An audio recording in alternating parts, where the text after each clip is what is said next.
I've spent the last few weeks making fused glass wedding tableware using modelling glass elements, and here I share my experience with you. I matched the floristry theme, which included amongst other things a stunning multicoloured array of sunflowers, delphiniums and snapdragons.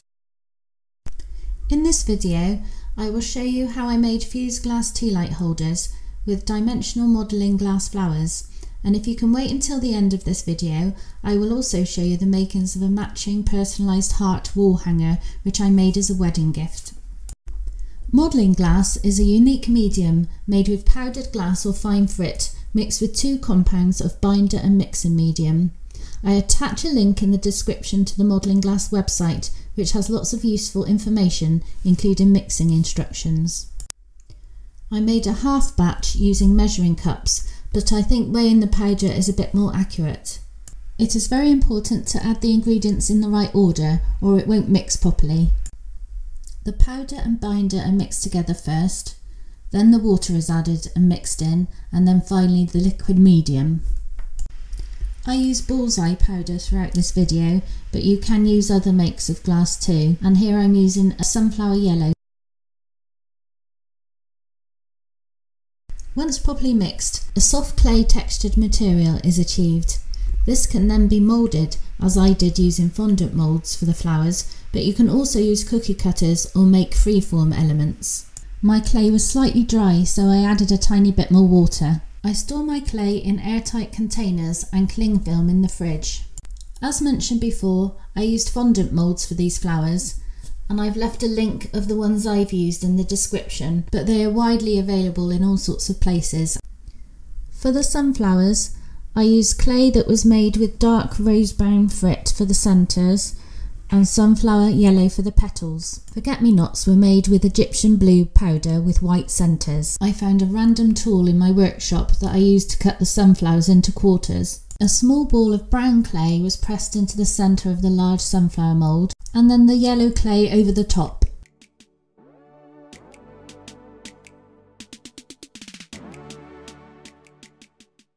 The flower popped out easily from the mould, and then I cut it into quarters because that was the design I needed for the tea lights. You can use anything to cut the clay, a kitchen knife would be fine.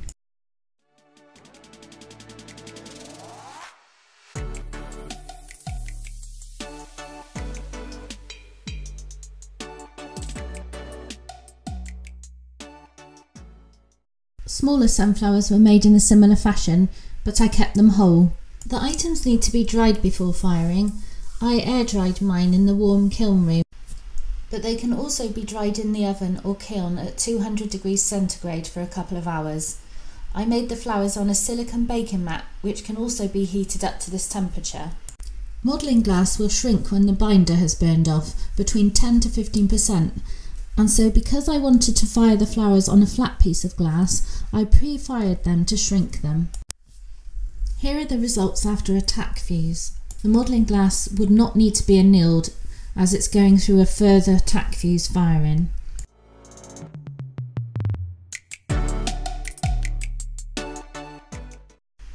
Here I compare the fired clay to the unfired clay for some idea of shrinkage.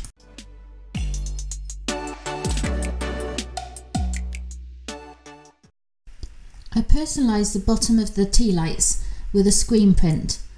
I marked the centre and I used dove enamels for this process. Dove enamels are known as rogue enamels in some countries. I chose dove enamels because those enamels dry and it means that I'm less likely to smudge the design while I'm working on it.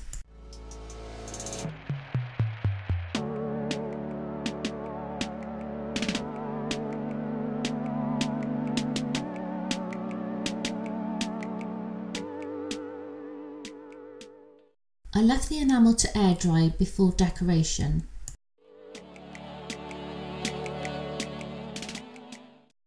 I placed the sunflower quarters first.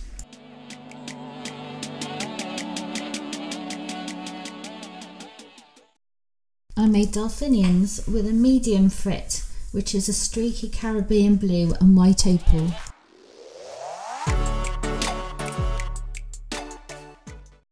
Next I broke up little bits of green confetti glass. Be careful not to cut your fingers on this. Then I did the same with pink opal confetti glass. Then I added the little sunflowers and the forget-me-nots. Coarse orange opal frit came next, which was a representation of marigolds. Then transparent coarse frit was added in spring green and fuchsia. Then further coarse frit in transparent erbium pink tint. Then little clumps of medium yellow frit were added. Then finally some iridescent clear just to add some sparkle. Then into the kiln for a tack fuse. And here are the results after the tack fuse, while the items are still in the kiln.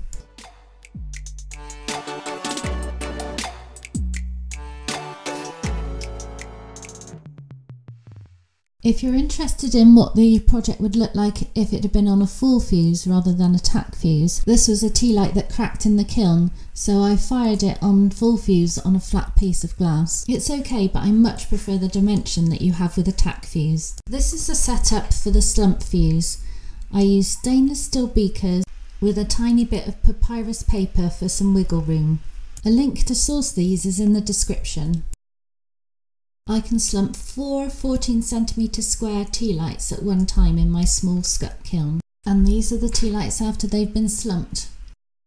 I ended up making 32 of these in the end for the wedding tables, and did get into a little bit of a production line. They looked really nice with Tealights in. We used battery operated ones for safety reasons.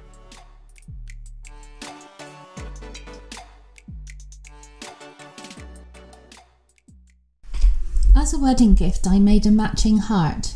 I cut a single layer of Tector glass in a heart shape, and then full fused some nichrome wire into the top for hanging. I printed some wording on my computer to copy, and using vape refill bottles, I piped enamel onto the glass. I used Dove enamels again because I wanted enamels that would dry and not smudge.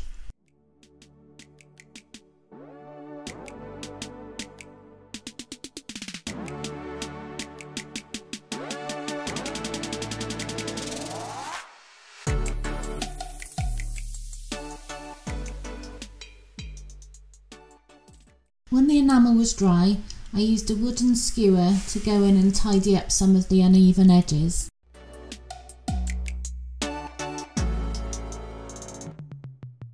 Then came the fun bit of decorating with some more modelling glass elements and the same combination of colours I'd used before.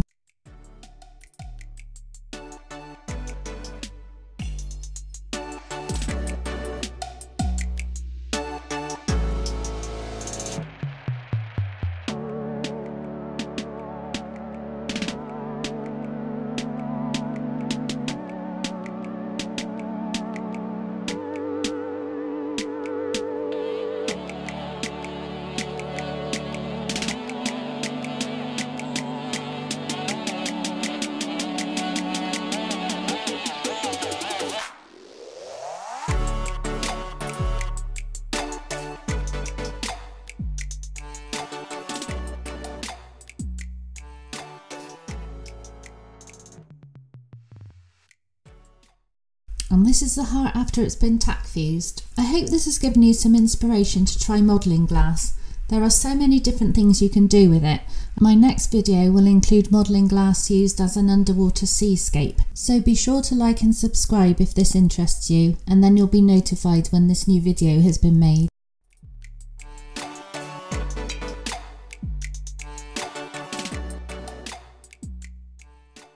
I do recommend you make some samples for modelling glass, because some of the colours do not mature fully, especially if you're only tack fusing pieces. Some people use transparent powder and add enamels. You can also paint the items with enamels once they have dried, but before firing.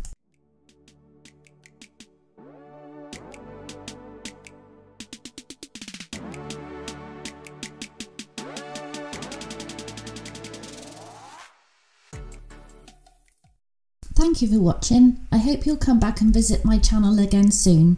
Bye for now.